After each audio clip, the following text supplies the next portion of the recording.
So this first panel will be Can Free Markets Survive with the Rise of the New Nationalist Right and the Democratic Socialist Left, moderated by Gene Dattel.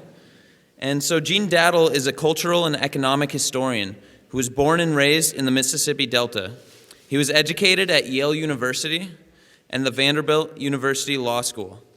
He then embarked on a 20-year career in finance as managing director of Salomon Brothers and Morgan Stanley.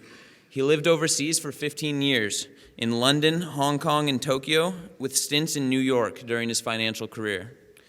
His first book, The Sun That Never Rose, about Japan, was a prescient and widely acclaimed treatment of the structural problems within Japanese financial institutions, predicting the long-term slowing of the growth of the Japanese economy.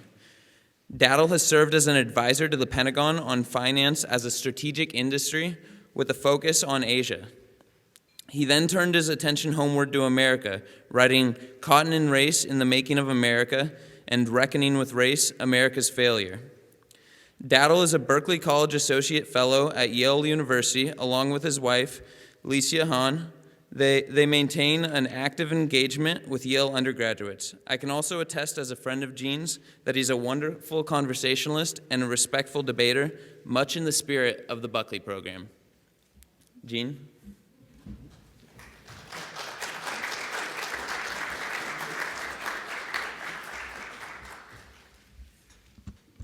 Thanks, Jake. I see a sea of students out there, so this is, which really pleases me. It's excellent. And I wanted to mention something about Yale, because Yale is a major beneficiary of free markets. The endowment when I was there in the 1960s was negligible. At this point, it's over $30 billion. And also, the other aspect of being a beneficiary of free markets is philanthropy. Virtually every building has been donated by someone whose wealth has been driven by free markets, the programs, et cetera, here. So the physical manifestation of that is, of course, the Hall of Graduate Studies, which has been renamed. Its new name is the David Swinson building. David is the Chief Investment Officer for Yale. How many schools have done that? So he's very appreciative of that. This brings to mind Andrew Carnegie. When Carnegie sold Carnegie Steel to an organization which would become U.S. Steel, he became a full-time philanthropist. And a hostile person accosted him and said, "Money is the root of all evil." And Carnegie replied, "It may be the root of all evil, but it's also the root of all universities and churches." Yale knows this extremely well. Because of my personal experience, I wanted to make one comment about East Asia. In 1944, Hayek could not have known about the powerful rise of the East Asian economies, China and Japan. I don't even remember that they were mentioned in the road to serfdom. And I think and we'll hear a lot from the panelists about this, that we need to look at how free markets operate in different countries and different cultures. I mean, we're staring in the face a confrontation at this point, which is up close and personal, with China about economic nationalism. Before that, it was Japan. Japan is no longer a threat that we realize. And with China, the range of topics could be soybeans to basketball and the volatile situation in Hong Kong. You have a description of the panelists, who we were very fortunate to have in terms of their knowledge base. So I won't go through that. The first person to speak is going to be Charles Calomiris, who teaches economics at Columbia University's Business School. He has an extraordinary grasp of economics from the Federalist Papers to the current Federal Reserve. And he, as well as all the other panelists, have written extensively about the interrelationships, the interaction of politics, finance, economics, the rule of law, regulation in society, and especially for Charles, the role of competition, which would have pleased Hayek. In addition, he has produced a comprehensive outline of the development of the administrative state in America. Charles? Can you hear me? Oh, good. Now I can. Sure that you can hear me. Well, welcome to everyone. It's a pleasure and an honor to be here on this panel.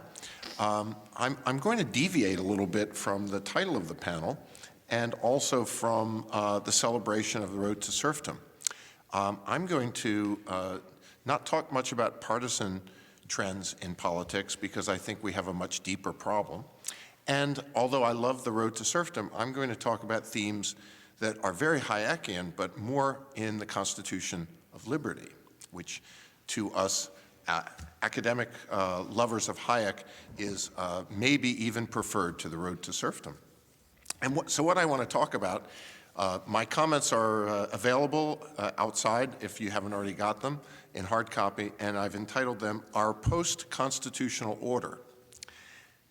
What I want to explain is how, despite the persistence of the constitutional order de jure that was established by our founders, that de facto the changes in the way governmental power is created, exercised, the processes that define and limit that power, that we've seen a diminution of individual freedom and a diminution of democratic self-determination under our existing law that's very troubling.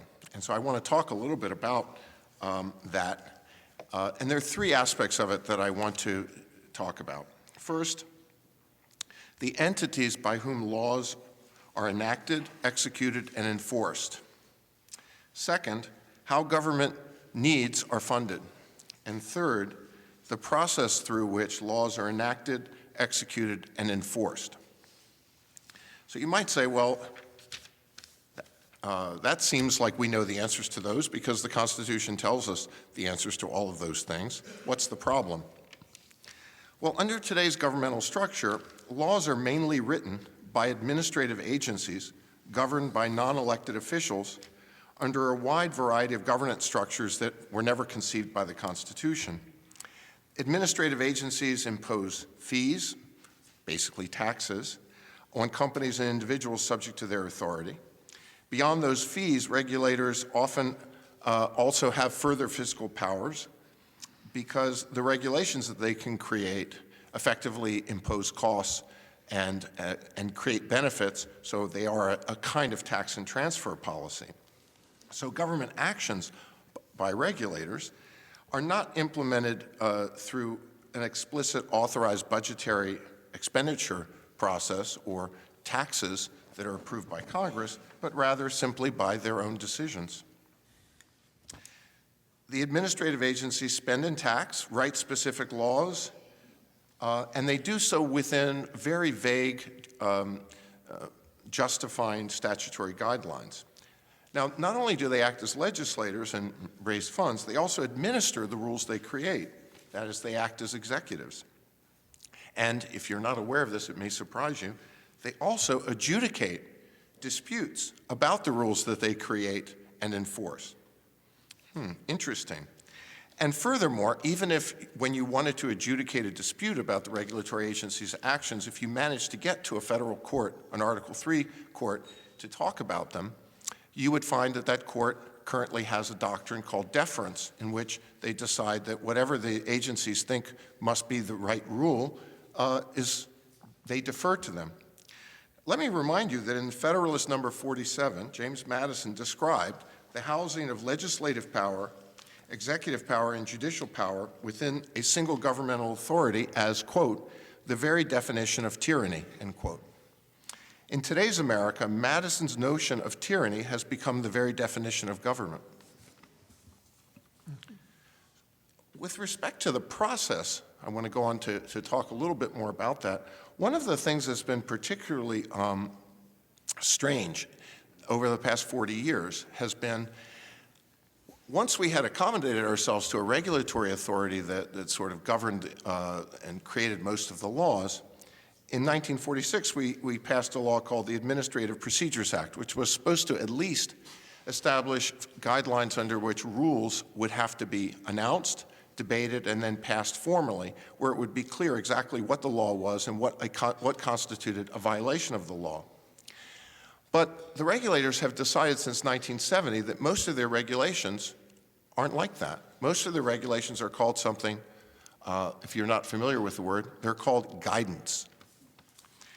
Guidance is where regulators sort of say in a very vague way, well, we really don't want bad things to happen, and we'll let you know when we see them happening, and you better watch out. Guidance has two big benefits for regulators. First, they can avoid making explicit policies that would be hard for them to defend in public. I'll give you an example in a minute. And secondly, they can maximize their discretionary power not just to get the outcome they want on that specific measure, but to make the entities or the individuals that are subject to their authority extremely deferential to them. In other words, they can get people to do pretty much anything they want under the threat that the regulator may determine that there's been a violation of the unspecified guidance. So in case you're not aware of it, let me give you an example that illustrates both of these aspects. How many people here have ever heard of Operation Choke Point? I'm just curious. Okay, well, some. We have 4 or 5 people. Operation Choke Point was instituted under Eric Holder in the Justice Department as an alliance between the Justice Department and some bank regulators.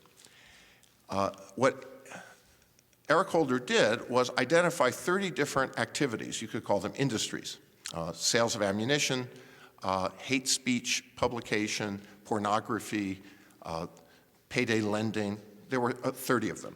Identified them as undesirable. Most of these activities were constitutionally protected under either the First or Second Amendment, by the way.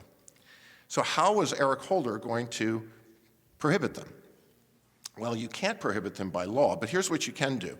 You can decide to tell banks that if they even allow one of these institutions, one of these kinds of companies, to have a checking account at their bank, that there'll be big costs to the bank for doing so. And therefore, the banks will make sure not to allow those businesses to exist. That's why it's a choke point. Now, how could you do that? Well, examinations of banks are secret. In fact, by law, banks are not allowed to reveal what goes on in their examinations. So what you can do is tell the banks, we see a big problem. As you know, reputational risk is one of the core foundations of penalties that we can impose on you if we feel like you need to worry about your reputation. We may make you hold a lot more capital. We may make a lot of things happen. And we're very worried that if it turns out that you find out that Cliff is holding a deposit at Gene's bank, that all the other depositors of Gene's bank will want to leave. And so Cliff being an ammunition sales company, well, it can't be safe for Gene to maintain Cliff as a depository customer because that imposes a lot of risk. And Gene, I will take that over being called a hedge fund. That's worse. So what Gene has to do is Gene then is told in this secret examination, you have to get rid of Cliff as your customer, or else we're going to do a lot of things to you that will be very ugly. Needless to say, Gene is going to comply. And we never had to make this explicit. Sorry. And we never had to tell anyone that we were doing this, and it only comes out under subpoena and getting documents under lawsuits that any of this is happening.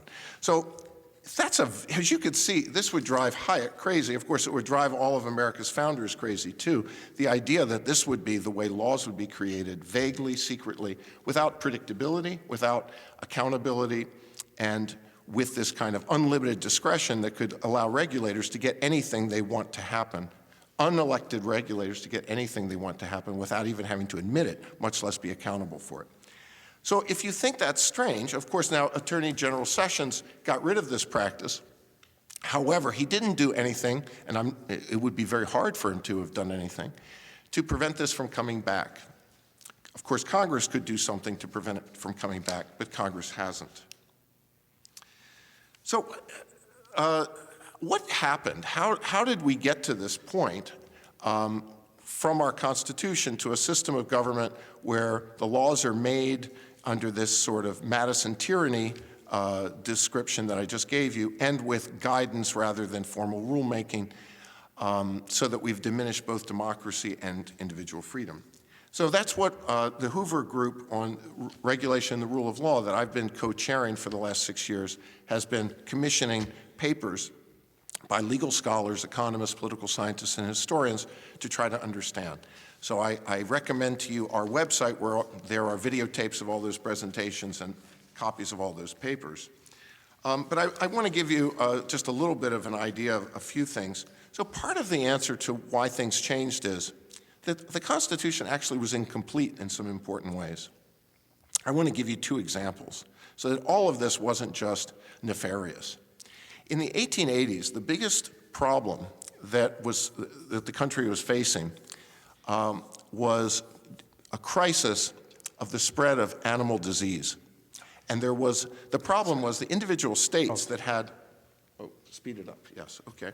So the problem was there was no governmental authority that was able to actually deal with the problem that one state in which a lot of diseased cattle were located, it had an incentive to send those cattle out of state. And the problem was, of course, all the states had the same incentive.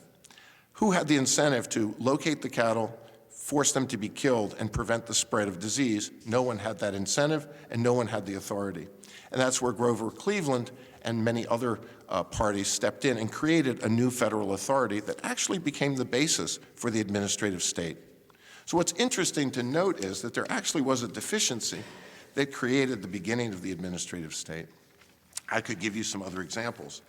The problem, of course, is it gets abused. It gets abused by the progressives who see a very different reason for creating the administrative state, which is they don't think voters are capable of governing themselves, and they think experts need to be put in charge.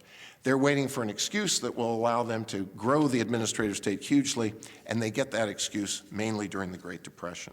So the history is quite interesting. Now, given that I don't have a lot of time, I just want to point to 2 other questions that our group has tried to look at. What can be done about this? So we've had a lot of scholars who've written proposals about ways to try to return us to the old constitutional order. The problem with all those proposals is we got here for a reason. The main problem has been something that America's founders could never have conceived. They all believed that, they all believed that all 3 branches of government would jealously guard their power. But one of the branches didn't, and that's the Congress. Congress has basically decided it doesn't want to legislate because legislating is something that creates too much responsibility, and they do better with voters if they're vague. So the problem is, how do you solve the problems if the existing powers don't want to actually solve them? And I'm going to conclude by saying, I think the answer, unfortunately, that we've come to, the conclusion I've come to after 6 years of trying to analyze this is, it's not likely to be solved. What's the good news? The good news is that another Hayekian idea is exerting its influence, and that is competition among governments. So with the rise of globalization, competition among governments is a force that at least reins in some of the worst excesses of the rise of the administrative state around the world. However, that can't be taken for granted. It depends on competition in trade, it depends on migration, it depends on free mobility of capital, all of which are contingent. Thank you for your time.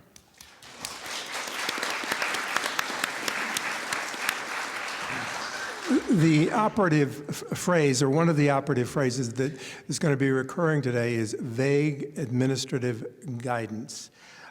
The next speaker is Gerald O'Driscoll, who's an economist, and as you heard from the Vice Chair, from Vice Chair Quarles, he is a Hayek scholar, and has been currently updating his work on the road to serfdom. He's written a myriad of articles, one of which is Spending Our Way to Socialism. Little did he know when he was updating this that these would be biographies of Bernie Sanders and Elizabeth Warren. Thank you. Thank you, Gene. The road to serfdom is Hayek's warning to his newfound countrymen, the British, based on his own experience on the continent. And the warning is that democratic socialism is impossible. You will either lose your democracy or you must abandon socialism. And in order to elucidate this point, I return to Hayek's original meaning of socialism, which was what it meant at the time, that socialism consisted of one central authority allocating all existing resources. Socialism in the wider sense covers, therefore, any case of collectivist control of resources, no matter in whose interest this control is used. And this enabled Hayek to analyze all the variants of socialism that had crept up by the time he was writing, and this included classical Marxism as practiced in Russia, democratic socialism, fascism in various countries, especially Italy, and Nazi and National Socialism. I'm going to just say in passing, this is about as current as I'm going to get. Countries with large welfare states like Denmark, Sweden, and Finland are not and never have been socialist economies. They've always been market economies, very open to trade. And in recent years, they have reformed their economies so that in the 2019 Heritage Foundation Index of Economic Freedom, they are the 14th, 19th, and 20th freest economies in the world. Okay, so now this whole talk is based on the 10th chapter of The Road to Serfdom, which is entitled Why the Worst Get on Top. Why the Worst Get on Top. And it begins with a famous quote from Lord Acton that I'm going to extend. Power tends to corrupt, and absolute power corrupts absolutely. Great men are almost always bad men, even when they exercise influence and not authority, still more when you superadd the tendency or certainty of corruption by authority. There is no worse heresy than that of the office sanctifies the holder of it. So the bottom line to this is a system of concentrated power turns even good men into corrupt leaders. The only solution is to avoid the concentration of power. This kind of complements what Charlie just talked about. Hayek argues that the system, not the intentions, drives outcomes. And The Road to Serfdom used systematic analysis to connect intentions to actions and actions to outcomes. The fundamental problem of any collectivist or socialist system is reconciling the goals embedded in the overall economic plan with the goals of the millions of individuals and societies. People simply don't have the same preferences. Even if everyone in a democratic society wanted to promote the common good, there is no agreement on what the common good is, nor in how you weigh the alternatives. So that attempts at democratic socialism, democratic central planning, always break down. So when democratic efforts fail, the next step is to turn to a strong figure. This happened in numerous countries in the 1920s and 30s, with Italy and Germany being the most notable. Russia had already happened in Russia. So Mussolini's origins were in the Socialist Party in Italy, and Hayek devoted an entire chapter to the socialist roots of National Socialism in Germany. He traced the evolution of ideas from Marxist socialist to National Socialist. The major thinkers who took Marxist ideas and adapted them to National Socialism were Werner Sombart, Johann Plunge, and Paul Lensch. Hitler, like Mussolini before him, utilized socialist ideas in a popular appeal. The name of Hitler's party, which was not the Nazi Party, the name of Hitler's party was the National Socialist German Workers' Party. It was nationalist, it was socialist, and it appealed to the workers. But even a demagogue cannot solve the problem that there are all these diverse goals in a society. So it's very hard to come up with a positive program that everybody wants. But what's much easier to come up with is a negative program. You demonize a group, a subpart of society. In Germany, it was most famous, of course, the Jews, but these weren't the only groups that Hitler demonized. And in many countries then and now, it's immigrants. And class warfare always remains an effective tool. Now, who is going to carry out the program of this powerful leader, the authority figure? It is not likely to be those we regard as good people.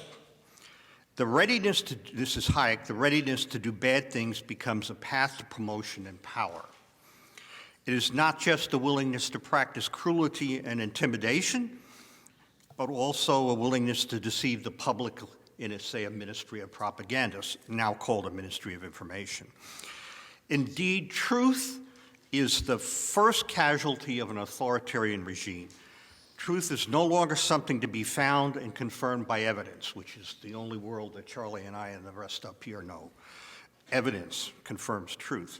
Rather, truth, to quote Hayek again, becomes something to be laid down by authority, something which has to be believed in the interest of the unity of the organized effort, and which may have to be altered as the exigencies of this organized effort require it, close quote. If this sounds familiar, this is the theme of Orwell's 1984, and interestingly, George Orwell reviewed The Road to Serfdom. Positively. Now, Hayek ends the chapter by quoting Frank Knight. Knight, after enumerating the duties of authorities in a collectivist state, concludes, quote, they would have to do these things whether they wanted to do them or not, and the probability of the people in power being individuals who would dislike the possession and exercise of power is on a level with the probability that an extremely tender-hearted person would get the job of whipping master in a slave plantation, close quotes. Knight was a very earthy guy. Okay, so I will then jump to my conclusion, like Charlie, time constrained. Read without the context of the intellectual tradition in which Hayek was steeped, The Road to Serfdom was seen by some as an attack on the reader's ideals, which it was not. Hayek was also fighting against the firmly held conviction of many that fascism and Nazism were somehow the opposites of communism, rather than all being variants of a collectivist approach. It was more difficult. Remember, this is the 75th anniversary of this book, that's 1944, so he's making this argument in the midst of a war in which the Soviet Union was an ally and Germany and Italy were the enemy.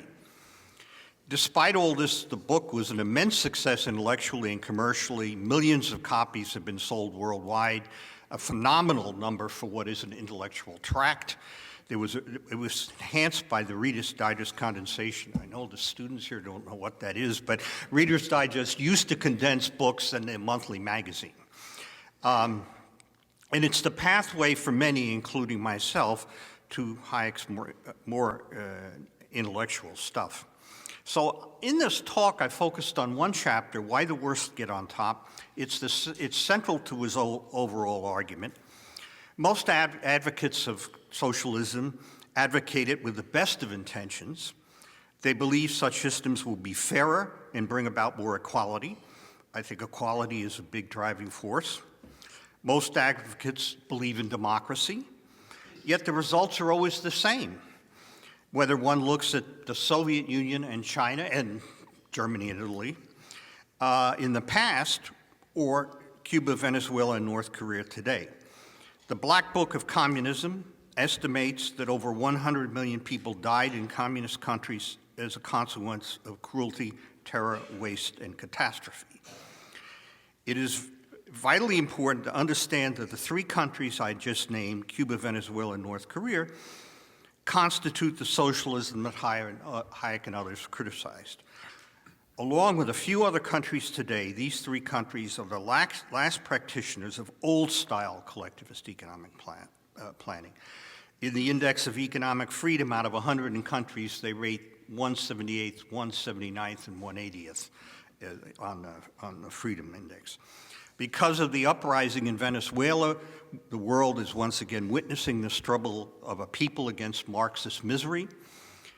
It is still occurring less dramatically in Cuba, and the past occurred dramatically in Russia and China.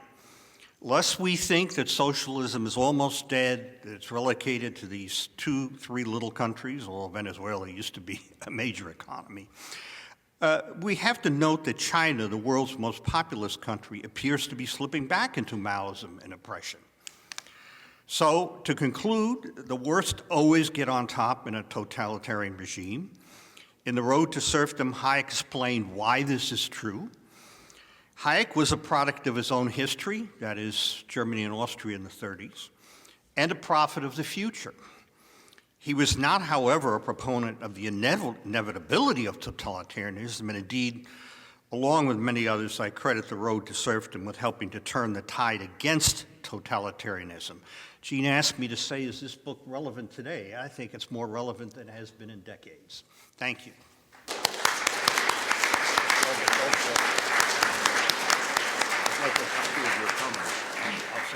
The next speaker is Cliff Asness. He is a money manager and founder of a hedge fund, AQR, in the much maligned hedge fund industry. He is the only practitioner on the panel. That means he buys and sells assets. That also means he has a valuable store of primary source data. And he, in terms of his explanation of the role of financial institutions and also the impact of financial institutions, it's very important to understand what these people do on a day-to-day basis. Cliff? Yeah, I won't be covering any of that.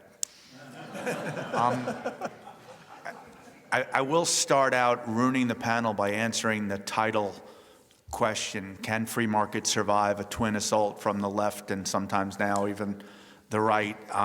The answer is 65-30 against, 65-35 against. I'm quantitative. I'm a quant and I'm here to help. I've also, just in this panel, texted under the table, canceling my and two partners' plans to start a combination firearms, pornography, and payday lending firm. I do allocate capital, and we really thought we had something there, but like Charles, I will deviate somewhat. I'll get back to it, but from the title, I already gave you the answer, so now I'm going to deviate a bit, and a little bit about myself, and that's because I am somewhat different than the others on the panel. I am one of those, I guess, wealthy libertarian globalists. I actually don't know what a globalist is after reading it for the last 3 years. I don't know who isn't one, but I think I am one. And that kind of means both parties seem to hate me these days. That is occasionally fun. If you have a contrarian streak in you, to be disliked by everyone has a certain odd masochistic appeal. But it is scary. It's also scary to speak. You know, if someone from the left heard a CEO said, "I'm scared to speak my mind in public," they'd roll their eyes. They'd say, "You're plutocrats. You're in charge of everything. What are you scared of?" We live in a very terrifying cancel culture, and the idea of someone who runs a company is a vulnerable person in that way. So I speak to you knowing it'll be all kept among 100 or so friends. That's never worked. The only one who's ever been right about secrets was Ben Franklin. 2 people can keep a secret if one is dead. It's not mine, it's Ben Franklin's. I've been somewhere between a libertarian and a classical liberal. Much like globalist, I'm still trying to figure out exactly where that line is. And I spent a lot of time working on that one for myself. Since I was a relatively poor grad student, I mention that as a bit of a pre-excuse that people often assume that people like myself have come to believe in free markets and libertarianism kind of after building up a decently large nest egg. That can certainly be, I think that is actually quite rare. I think most people have their views, and even among some of my compatriots, there are a fair amount of people on the fairly hard left. Started out this way.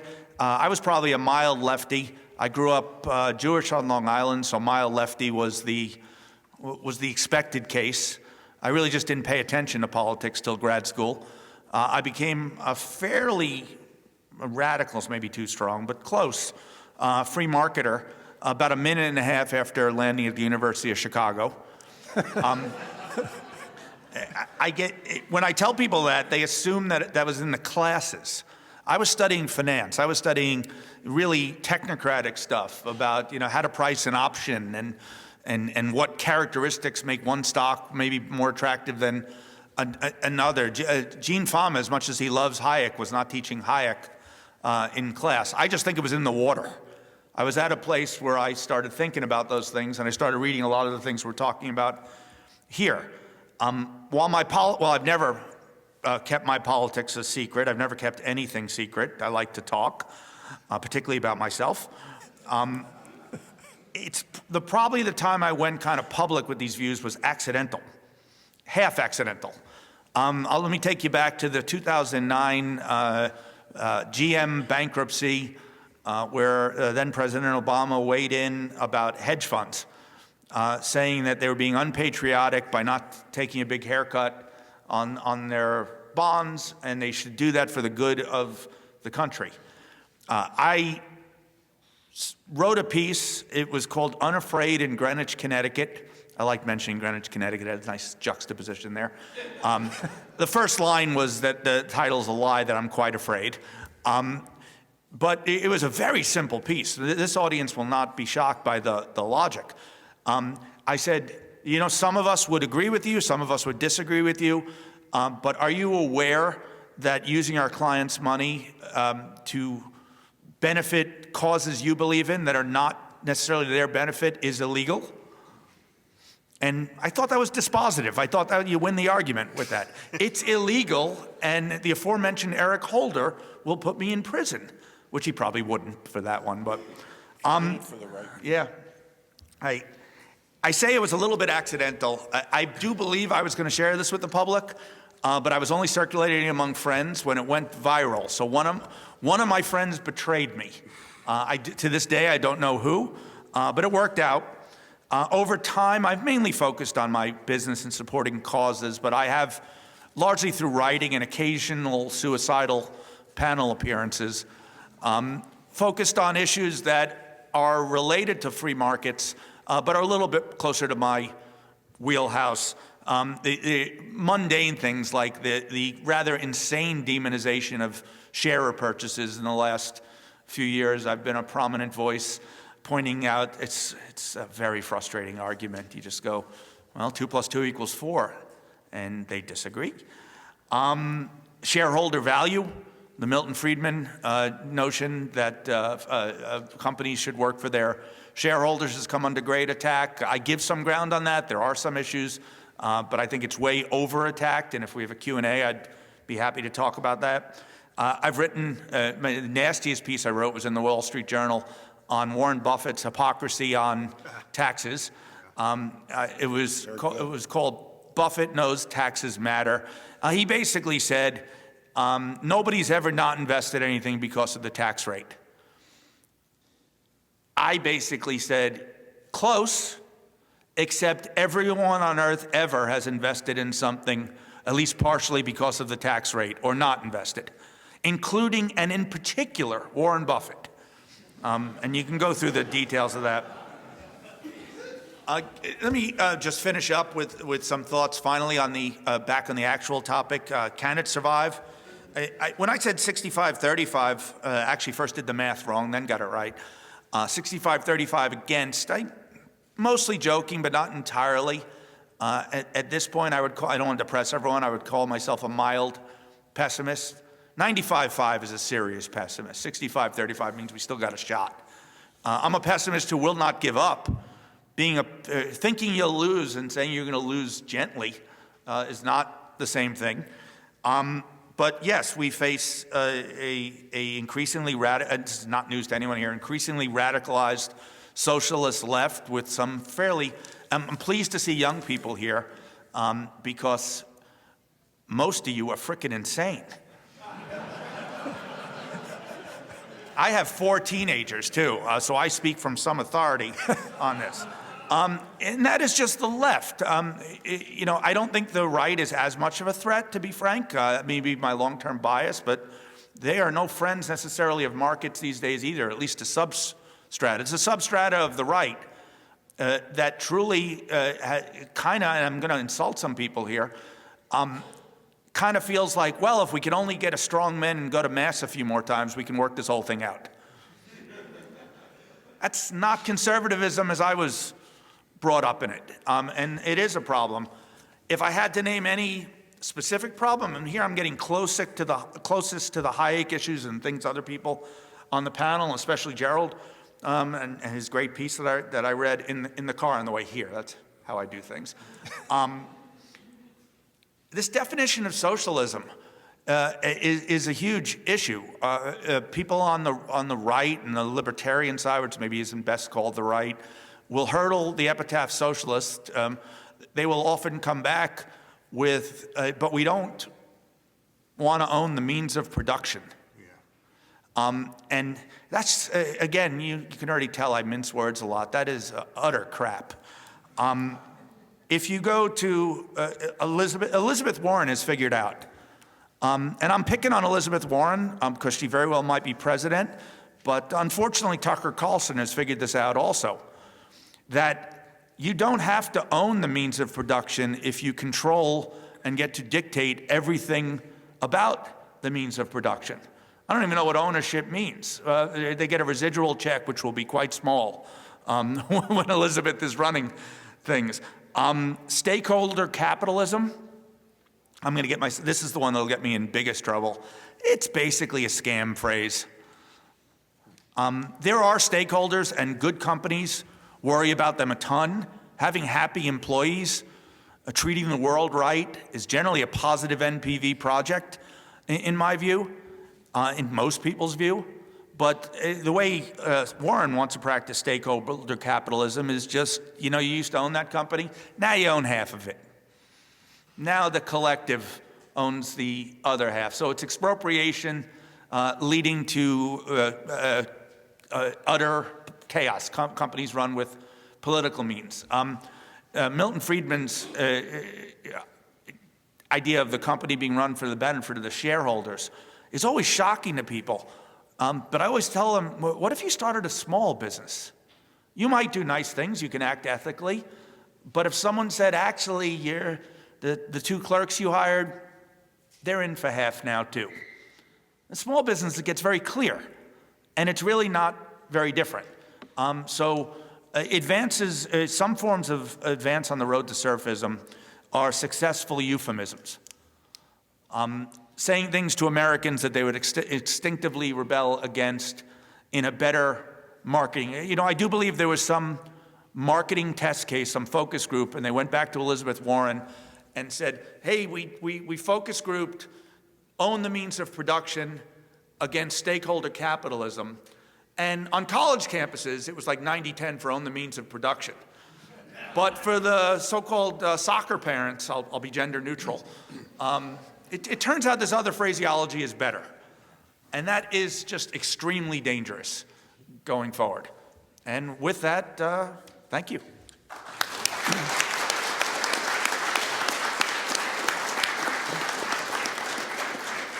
Now that we know that Cliff is not going to start an ESG fund, we can move on. We run ESG money. It's just if a client wants it, we'll run it. The next speaker is Daniel McCarthy, and he has been in sync with this topic for the last year. A few months ago, he wrote a piece about why Hayek can't answer all 21st century problems. And then his current piece, which is out this month, he has a very provocative article called Capitalism with Western Characteristics. And he appears to be a little bit more optimistic than you, Cliff. Okay, good. And the last sentence of that article is, free markets should be a source of strength. Our civilization's faith depends on it. Well, I'm very happy to not only be on the panel here, but also to have a message that perhaps Cliff will find reassuring, although it's a message I deliver with certain mixed emotions. It seems to me that not only can free markets survive the rise of the new nationalist right and the democratic socialist left, but that free markets, in fact, will bury the nationalist right and the democratic socialist left. And we have about 1,000 years of history to justify that claim. And we can look back at Hayek, and I have to perhaps disagree a little bit with Jerry O'Driscoll. I think Hayek's book was extremely valuable when it was published in 1944, 1943, but in fact, it may not be the book we need to consult today, and that we're facing a very different kind of problem, not from the weakness of free market institutions, but in fact from the weakness of all our other institutions that are not predicated on the market. But I should say a few words very briefly at the beginning here about what I mean by free markets. I'm talking about not necessarily a specific formula, but the very broad set of practices and phenomena with which we associate the idea, and very broadly speaking, the kind of commercial society that we see not only in the United States today, but around the world, and in fact in history going back several centuries. So this includes such features as the demand for consumer goods as one of the driving forces of the economy. It includes property rights, the sanctity of contract. It includes what I would call regularity, which I think many libertarians and conservatives would prefer to call the rule of law, but I have in mind a very basic sense of the rule of law, the predictability of the rules by which trade is engaged in. Trade itself on the global level is basically one of these key features as well.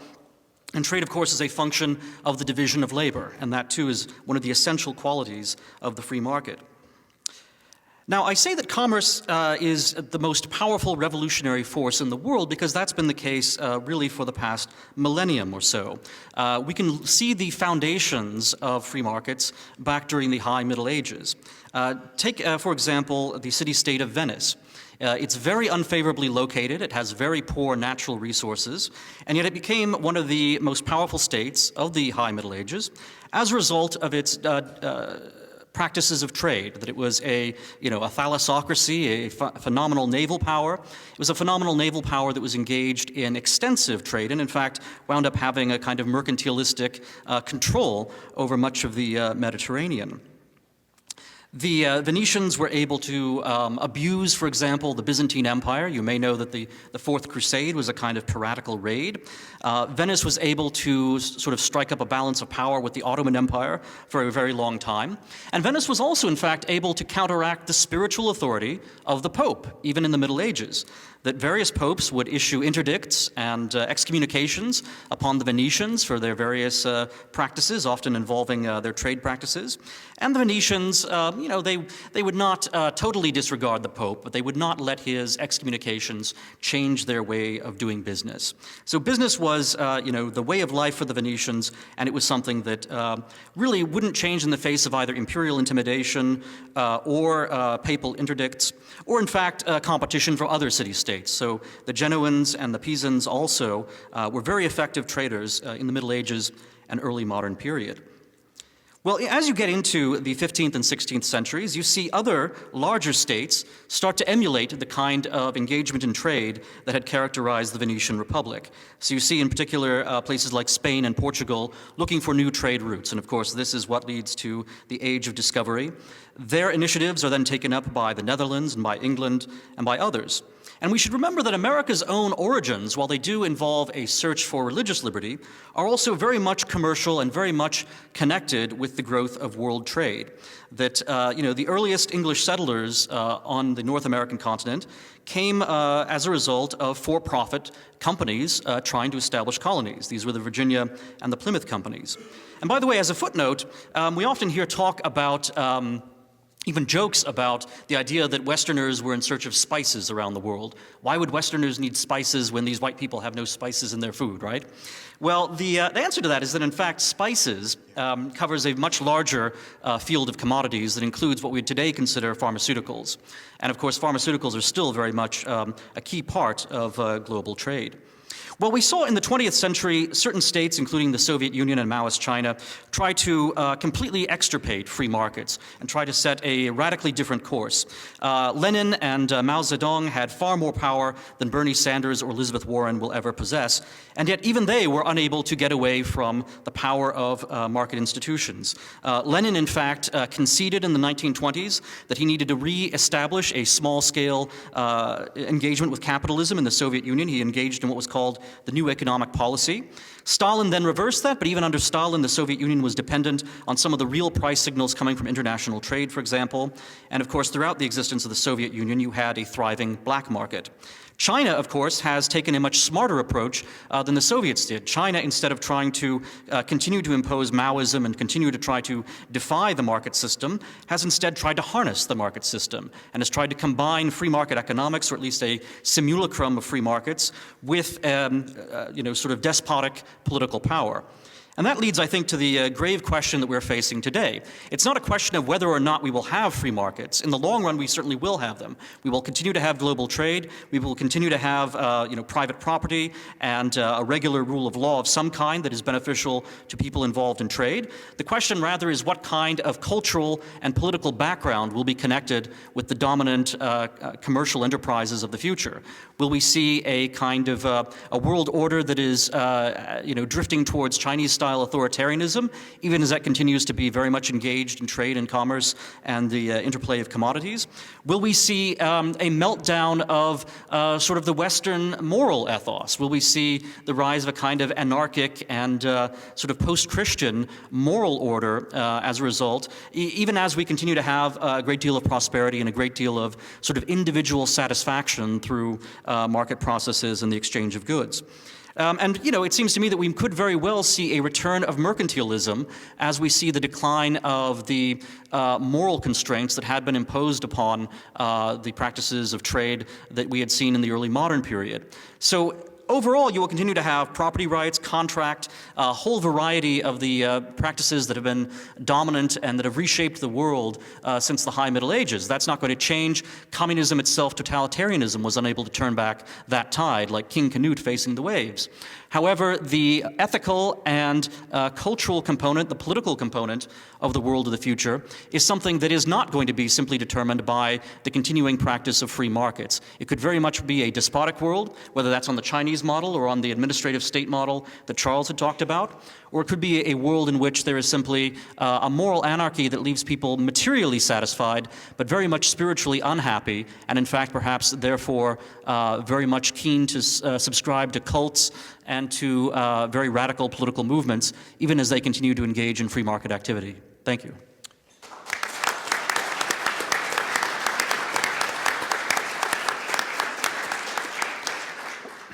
Michael is a senior writer for the National Review. Michael. Thank you so much. I want to say that I almost want to extend and revise on Daniel McCarthy's remarks. I also want to answer the question, can free markets survive the rise of the new nationalist right and the democratic socialist left? And the answer is, of course. In many ways, what we describe as free market activity is just describing human action in those famous words. I sometimes think if one wants to experience the joys of an anarcho-capitalist system, they should just move to rural North Korea, where it exists and flourishes, where there is practically no law, but there's lots of market exchange happening subterraneanly. As for the democratic socialist left and the nationalist right in the United States, these are in fact extremely modest and mild challenges to the free market compared to earlier 20th century ideological formations in Europe. If you look at the socialist left in America now, fortunately, it knows too much. It has not in any significant way challenged the insight of von Mises or Hayek on the price mechanism. There were, in the past, attempts theoretically to say, oh, someday computation or big data will enable central planners to overcome the knowledge problem inherent in socialism. This has largely been given up outside of even the fringes of academia as a serious avenue of political innovation. Instead, we have the administrative state and managers. The cult of expertise still exists, but instead of trying to control prices so directly, we're seeing managers try to control behavior, mandates and nudges, not just trying to tell and command the grocer to reprice toilet paper or mangoes. And in fact, a great deal of that, the existing cult of expertise in planning on what you might call America's socialist left, in fact, free rides on a system of American capitalism and prosperity, and in fact, on the system of American debt financing. So I don't see it as a fundamental challenge. We talk about the free market system and the socialist alternative as these clean conceptual opposites, but in reality, what Elizabeth Warren is suggesting, if we move from the federal government collecting and allocating 18% of GDP and debt spending to 24% of GDP and debt spending, have we really crossed from into serfdom? I don't think so.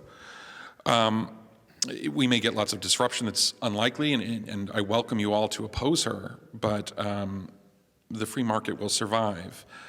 Right-leaning nationalism has no economic philosophy to speak of. And I say that as someone who would call myself a nationalist. Nationalists are opportunistic and politically promiscuous. If a subjected country is trying to resist a communist power, the nationalists in that country will adopt capitalism opportunistically in order to seek sponsors or to increase the political polarity with their colonial masters, or they might go the other way. The nationalist is just trying to achieve sovereignty, independence, or some irredentist goal. Nationalist politics rise in a country in order to meet some perceived need or project. And I've taken the rise of nationalist sentiment on the American right as a function of a disappointment or a revised opinion about the performance of America's post-Cold War political orthodoxies, and the same would hold in Europe. My interpretation of the election results that led to Brexit and to Donald Trump and the rise of nationalist parties in Central and Western Europe is that democratic peoples are registering some dissatisfaction with the way the costs and benefits are distributed as we pursue the ever freer flow of goods, people, and capital. And I would think policymakers in Washington would actually be shocked at how easy it would be to conciliate these concerns, how easy it would be to surrender just slightly more democratic input into the system in order to gain consent for the American way of business again. My real fear for free markets is along the lines that Daniel McCarthy described. My real fear is that the winners of the system as the way it is now will confuse their bottomless self-regard and bottomless desire to keep ruling with the viability of magical thinking that would license that rule. Magical thinking like modern monetary theory, or magical thinking that we can open our economy to ever greater penetration by a politically controlled Chinese state and not see the diminution of liberty here.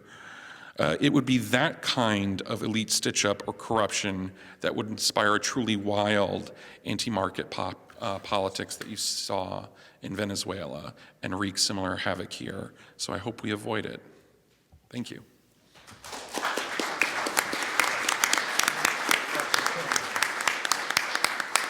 We've spoken about the extremes of socialism and serfdom, but in between there are a lot of things that can happen in terms of the administrative state.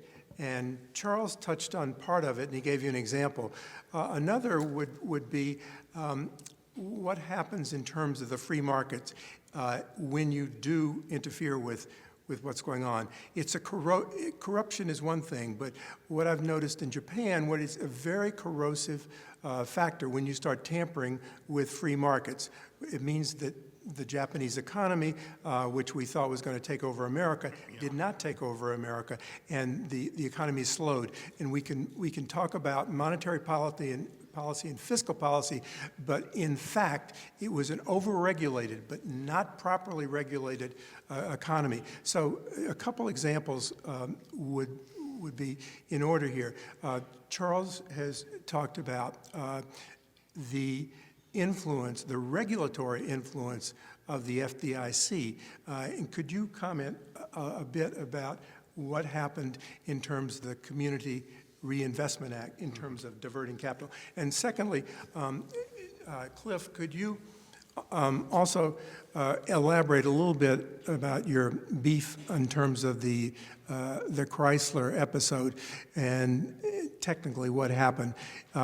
The debt holders were deprived of their status through a political move. So virtually everything that we're talking about removes the marketplace and puts it directly into politics where it can be controlled there. So this is incredibly disruptive, and Cliff mentioned Chrysler. It could be General Motors, and another example could be Detroit. And you're going to see over the next 10 to 15 years, municipalities, states having problems. Illinois is no secret. Chicago is no secret, and Connecticut is a debacle, as well as New Jersey. So what's going to happen to creditors' rights, which Charles has talked about, or which Cliff was very upset about? Charles, you want to start? Well, your question about the Community Reinvestment Act report, I think, is referencing some stuff I've written with Steve Haber in our book, Fragile by Design. And I think it's a great example because it illustrates how wrong the conception of government we have in our heads from the Constitution is, unfortunately. So when President Clinton took office, he, remember, didn't have, for most of his time in office, he didn't have a very cooperative Congress. And so he invented something called the Third Way, which was a particular political agenda. And then he talked about how he would get it accomplished by using the administrative state rather than passing legislation. So what he did was he said the Community Reinvestment Act, which had been in existence since 1977 and had not really been a very big deal, he saw an opportunity, and a new approach was taken, which was a merger wave was about to happen in banking, which was going to be allowed by a deregulation of bank branching laws. And that meant that the Federal Reserve Board would be a very powerful administrative agency to approve mergers. And so he made it clear and was able to pressure the Federal Reserve, along with members of Congress, to require the Federal Reserve to accomplish certain objectives on behalf of effectively tax and transfer policy for activist community organizations in urban locations in the U.S. And so the first thing to notice, this wasn't part of budget, and most of you aren't even aware of it. So if I said to you, how much do you think merging institutions, banks, had to contractually agree to deliver in terms of targeted loans or outright grants? How much did they have to contractually agree to deliver to activist organizations in order to get the permission to engage in mergers from 1992 to 2007? So come up with a guess in your mind. Okay, so first of all, the answer, I'll tell you, is $4.6 trillion. Now, how many of you thought it was even 1/100th of that, right? None of you, probably. And the point is, you didn't know about it. You live in this democracy. You have no idea what's going on, right? So that, to me, is a very much bigger problem than the partisan bickering. I'm not saying that's not a problem, but I think much more is the problem that we don't really live in a democracy where we're making decisions and where we're free in the same way that we thought we were.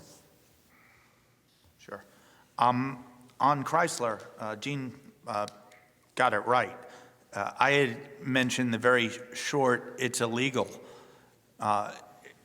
answer I gave for why we couldn't ignore our investors and do what President Obama thought was right. I joked that I thought it's illegal was enough of an answer, but Gene is correct. One illegal act was not the real threat. The real threat is we have bankruptcy procedures in this country. We know how to do it. Turning it into a political circus where favored groups, and if you go back, groups that voted for the president did a lot better. Once he decided to skip asking for hedge fund largesse and go straight to telling them what they'd be doing, there was a definite political bias to what was going on. And that kind of thing, I think the left rolls its eyes when we say things like rule of law and free speech and due process and things like that. They think we're kind of kidding and it's all cover for something. I will respectfully disagree. Rule of law when it comes to things like who owns what and how do you divvy it up if something bad happens.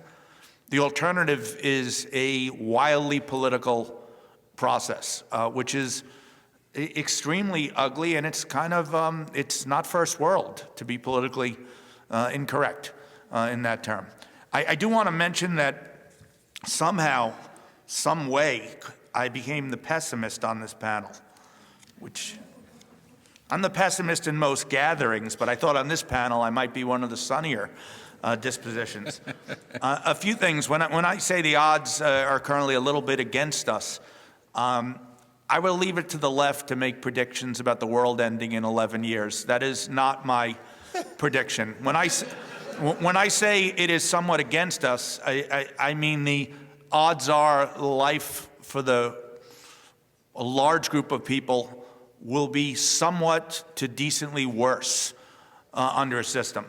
I think Michael's critique that Elizabeth Warren's policies don't take us all the way to serfdom is entirely accurate. But I believe the title of the book is The Road to Serfdom. Right. I think you also mentioned nudges. You couldn't come up with a better, if the left and the press had any sense of humor about themselves. We have this thing called The Road to Serfdom. And then two rather liberal professors, Dick Thaler and Cass Sunstein, come up with this idea of we won't push them all the way down the road to serfdom. We'll just nudge them a little bit. One of you might have written it, but someone's got to write. If not, someone's got to write an article called "The Nudge to Serfdom." But I am not saying we're doomed next week. Buy firearms and canned goods, especially now that I'm no longer considering that business. But I do think the odds, not that liberty and free markets utterly, totally collapse. There's always a chance of that. Hopefully it's a very small chance. But the odds of, given the right and the left at the current time, that it's going to get decently worse for many of us before it gets better, that's where I'm a pessimist. And actually, you're echoing Hayek in terms of nudging towards something. Hayek said that a socialist state was not generally planned or decided upon. He said we would blunder into it, and that you'll agree with. Dan, a quick question. You said that the ability of us to humanize capitalism was depending on nationalism. Well, the idea being that economic processes by themselves are indifferent to borders, they're indifferent to citizens. And yet there are certain needs that citizens have, which their nation states would try to provide. This includes some of the needs of freedom. This includes a voice in the laws and the rules under which not only commerce but everything else takes place. And it seems to me that if you weaken the nation state to the point where people no longer have anything other than their purchasing power as their voice within a system, you may in fact get the kinds of abuses that were associated with mercantilism in the bad old days. The humanization of both markets and politics, I think, depends upon a sense of connection between human beings that is not simply based on their ability to get utility out of one another in a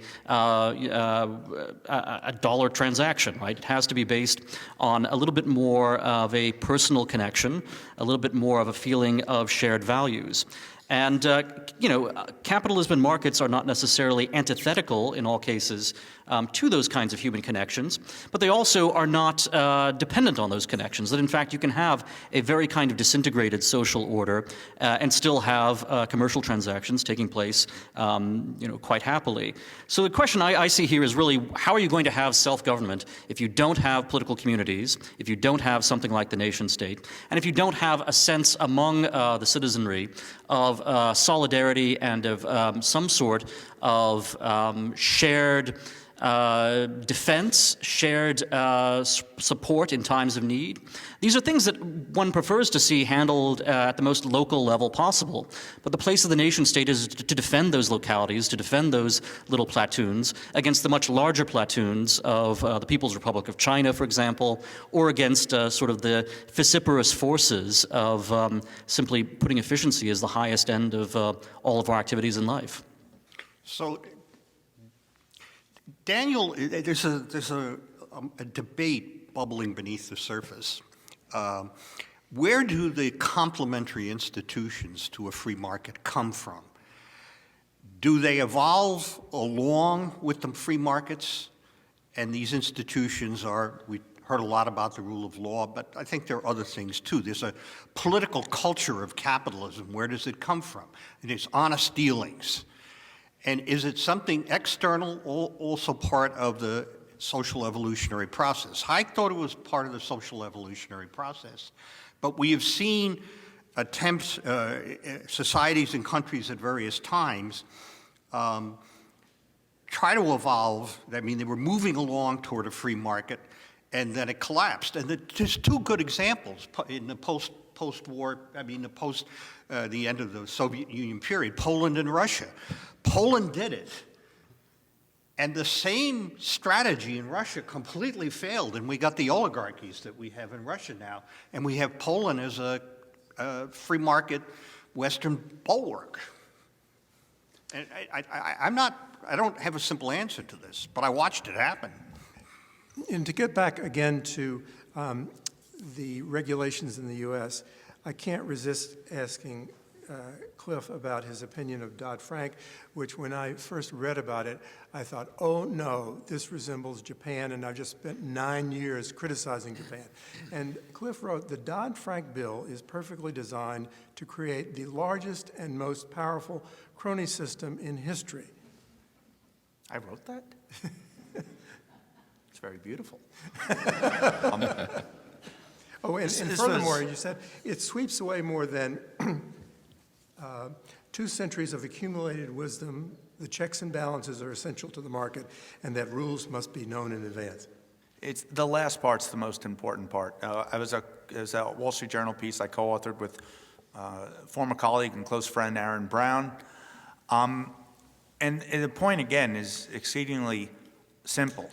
Dodd-Frank, and I'm conscious of sitting next to Charles, who knows much, much more about it than I do, was largely not a collection of rules. It was a collection of empowering of this administrative state that we keep coming up to make rules as they see fit, with general mandates to control this and control that.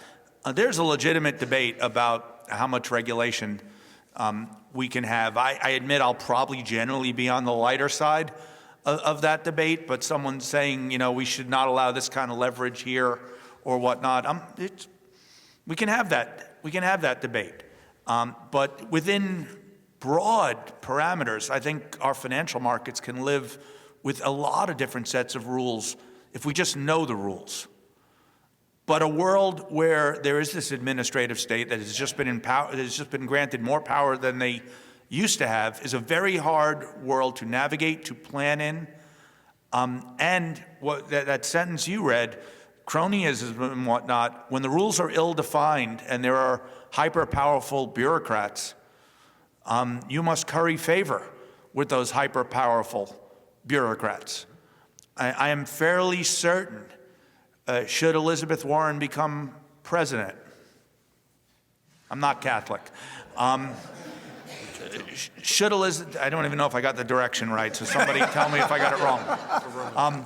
Should Elizabeth Warren become president, it is probably unwise for me to we'll have to go visit with plenty of the people and talk about what the new rules are going to be and make our little part of the case. So I joked about this in the beginning, unwise to appear here. And you got to ask yourself, in a constitutional republic, should it be unwise to appear anywhere and share your thoughts? And once you say, yeah, it is, it's again, not the end of the road, but it's on the road. Also an okay book. Yeah, we're going to open it up to questions.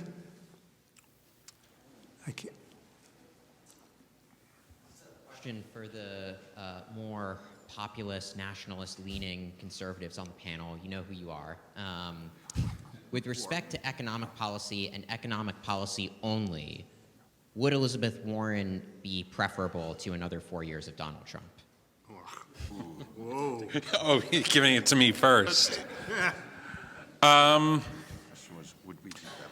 been, I have to say, I've been surprised by how blunderbuss some of the Trump administration's trade war actions have been, and yet how the Washington Post has to collect in lachrymose vials every tear of every soybean farmer in order to explain that it is actually damaging to the United States. So I'm not sure. I'm not sure I'm qualified to judge between the two. The fact is, Elizabeth Warren released a plan today on how to pay for Medicare for all that had all sorts of magical thinking about how an amnesty for undocumented immigrants would increase the public treasury by many leaps and bounds. But I don't see Congress approving that at all. I mean, I see the two political formations that exist in America are still, I think, reliably committed to debt financing forever. So until that changes, I'm not sure I can distinguish that much between the two. Yeah, I've suggested that free markets will survive both populist, nationalist conservatism and also social democratic leftism. But it seems to me that between social democratic leftism and the nationalist right is actually in a better position right now to inherit our politics. This is because Elizabeth Warren and other people in the democratic socialist side of the spectrum have a fundamentally economic view of what they want to deliver. They really do think that they have formulas, programs for everything, and that they'll be able to solve these problems. And they won't. The fact is they will still, at the end of the day, have numbers that don't add up. With the nationalists, there is an appeal that is not just based upon economics. Even if Donald Trump is not able to deliver everything that may be desired in terms of, sort of prosperity, there is still a certain sense of national pride, a certain sense of a commitment to sovereignty that really does appeal to voters at a visceral level. And so nationalism, I think, this too goes to the idea that nationalism, has a humanizing or politicizing element. Nationalism is something that can keep a polity together, even without having to deliver quite as much as what people like Elizabeth Warren are overpromising. Daniel, you said that you wrote that Trump's economic nationalism has been an effort to save capitalism, not to bury it. So that's...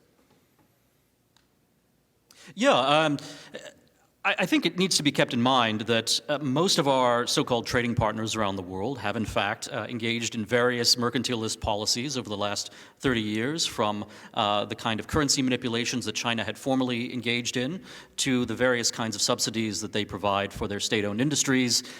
Their state banking system is able to provide them with various kinds of leverage.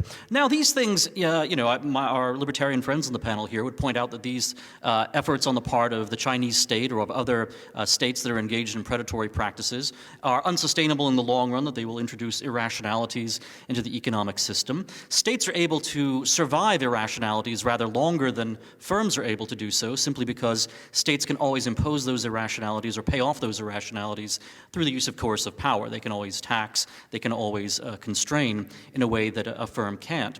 So it seems to me that we've engaged in a more or less unilateral kind of global liberal free trade that has not, in fact, involved all of the other countries of the world, especially places like China, playing by the same rules, despite what the WTO and other organizations might say.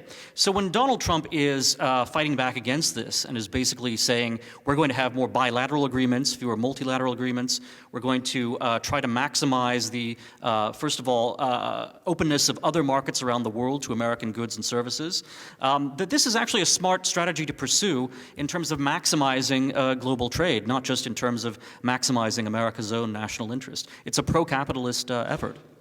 If I can just jump in there. I agree that the U.S. should be confronting China. And back in March of 2018, I had a Wall Street Journal op-ed suggesting to the president that he take an aggressive stance toward China.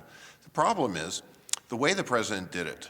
So what the president should have done was align U.S. interests with Europe, with other regions in the world that were very also interested toward confronting China. Instead, what we've had is this kind of that policy, which I tend to agree with, combined with a lot of other things that are actually very counterproductive. The Pacific Trade Agreement, exiting from that made no sense. China was not a party to that agreement. That was actually to counter China. The renegotiation we did of NAFTA is ridiculous. It accomplishes very little and probably negative, whatever it accomplishes. The arguments with Europe, very counterproductive. So there's a strategic combination of blunders here in confronting China. It's not just do we confront China, it's do we know how to confront China? And I'm encouraged that the president's making some progress on China, but more generally, I don't really see the point of most of what he's been doing with other countries. Let me offer a very quick footnote, however, on TPP, the Trans-Pacific Partnership, which, as Charles correctly says, didn't include China. And in fact, some of the best arguments in favor of it were that it was a way of uniting a number of other trade partners in order to counterbalance and check China's power. However, that argument was not something that was being made to the public. In general, the public was being sort of excluded from the discussion about these kinds of trade deals. There was not someone using the bully pulpit to get that message across. And even as far as the negotiators of TPP were concerned, there were very mixed messages. So I had, lunches with various representatives of other forces negotiating TPP. And what I heard from the diplomats and negotiators was, on the one hand, some of them would emphasize the use of TPP to constrain China, but others would say, actually, you know what, we kind of want to admit China to TPP later on, once we've got things in the sort of order that we want. I think if you're going to have such large multilateral agreements, the amount of public persuasion that's needed to get the political capital you need to pass them and sustain them is tremendous. And this is something that I hope my libertarian friends will sort of concentrate more effort on. It's not just having the right sort of arguments among technocratic experts, but it's being able to go to the public and make a case for the public's interest and the national interest. Yeah, I think I'm in the libertarian wing up here, and as simply a factual matter, when the discussions were whether to bring China into the World Trade Organization, I counseled against it because the prevailing opinion was that these international institutions would constrain China and move China from economic freedom, which they were barely had, to political freedom. And I predicted that instead China would damage the international institutions. So I don't think there's a pure libertarian position on this. I think prudentially, I think I was right. I also predicted that the labor market couldn't take this shock unless we did something to protect workers, and I got no traction on that. As another, I guess, member of the libertarian wing up here, though I don't see you at any of the meetings. I guess this is a meeting. I've said about particularly President Trump and trade policy that if I actually believed that it was all gamesmanship, the tariffs, the trade wars are easy to win, I'm all for it. Get a better deal. If the goal was free trade, and this was the path to free trade, was to bluff ridiculously unfree trade, that's not entirely crazy. And then, like every 3 weeks, he will tweet something that makes it quite clear that he believes that if we purchase $100 worth of goods from someone outside the country, that we have lost $100. Yeah. And then my heart sinks, and I say he may accidentally be the squirrel that finds that nut on trade policy, but he has no blanking idea how trade works. Other questions? Oh, we got some hands up. Good. Thanks. In light of Mr. Asness's slightly dismal laws for capitalism, I'd like to ask you about another major threat to the capitalist order, and that is debt accumulation by the government. Both parties are normalizing trillion-dollar debts now. Modern monetary theories being embraced by the Democrats that debt just doesn't matter. That can't end well, and when things don't end well, the blame tends to go not to the policies, but to the capitalist system. Isn't that really a roadside bomb on the road to serfdom? I didn't hear every part of that. The question is just the debt bomb out there? Yes, exactly, and the threat to the system and the reaction to what will happen. Well, I'll speak in generalities. If you have a system that mathematically can't work, it won't. There are a limited number of ways to solve a mathematical debt crisis. There's taxation. There's weakening the currency. There is reducing the debt obligations by negotiation or by worse than negotiation. None of them are good. They all have different pluses and minuses around the average of being terrible. But I will just agree with your final comment and lament that the number of times I think that free markets and capitalism take the blame for policy. They're so easy to say, we defaulted on this and it's the banker who wants his money back. It's fault. Well, I like George Bailey, but he generally insisted on getting his money back, or else he would not have had a bank for very long. So I have no solution to that whatsoever.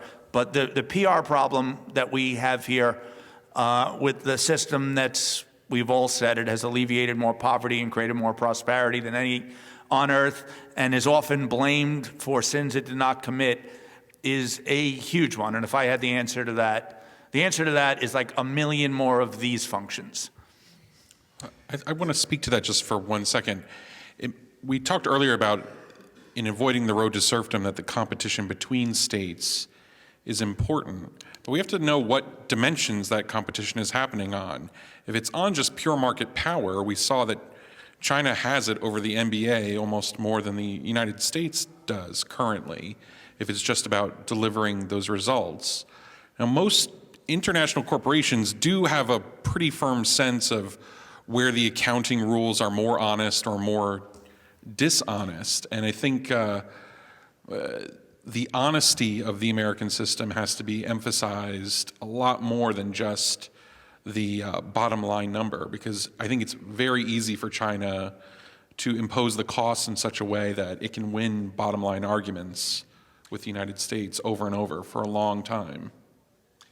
And to add to that, should be the realization that China has its own problems, and part of those are the financial system that it has, which is archaic, and I think will meet the same fate long term. Who knows when the day of reckoning will come, as Japan. I think I want to conclude with a plea to the Yale students and urge them to read The Road to Serfdom, question it, challenge it, and learn from it. So thank you very much for being here.